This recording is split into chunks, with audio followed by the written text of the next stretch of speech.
Let's get more analysis on this from Bilgehan Ozturk. He is a foreign policy researcher at SETA Foundation. It's good to see you again. Now, I want to get your assessment on the bilateral meeting between Erdogan and Putin.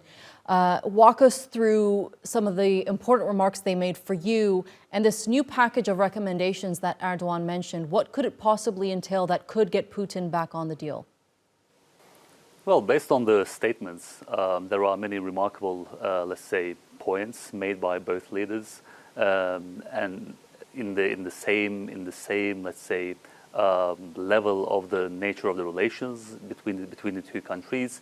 Of course, these kind of summits, and especially the venue of Sochi, usually is about their divergences over Syria, and usually they come up with a solution for Syrian issue. But this time, this was about a breakthrough, attempting at achieving a breakthrough in the stalled implementation of the grain deal, and if possible, convincing Russia to go back to grain deal.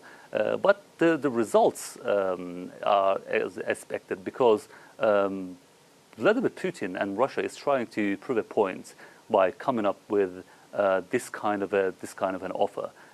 In a way, they hold their ground. They have been insistent and consistent in their argument that their side of the bargain is not being honored by their partners, especially the West. And so, as long as they don't honor their side of the bargain, we will not be in a position to cooperate with you. But if you, let's say, address the demands of Russian side, we are ready to go back. And the other points that were mentioned by both presidents are all important aspects, and they actually once more emphasize their willingness to take their bilateral relations or deepen their bilateral relations in every aspect. Right, and the two leaders also mentioned this arrangement of getting Russian grain out of the country to developing countries, mainly to Africa, and this arrangement is being made between Turkey, Russia, and Qatar. Walk us through how this arrangement could unfold and the reaction that we could see from Ukraine and the West. Well, again, Russia is proving another point. He is the Russian Federation and also Putin himself, by announcing this kind of an proposal.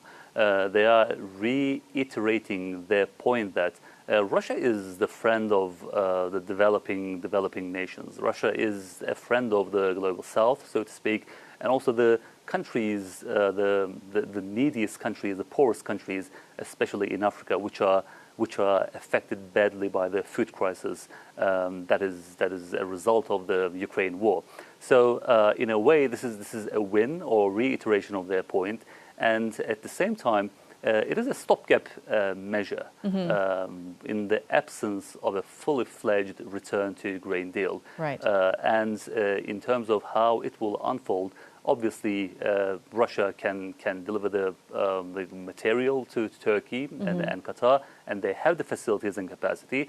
And it's already mentioned that Qatar will share the burden financially, and it seems like it will be a joint venture to alleviate the food crisis, at least for the most needy nations. Right, and another two topics that I want to touch base on with you before I say goodbye to you is expanding trade between Turkey and Russia, and of course the situation of Syria. First off, gas exports, Russian gas exports is going to put Turkey in a different position moving forward.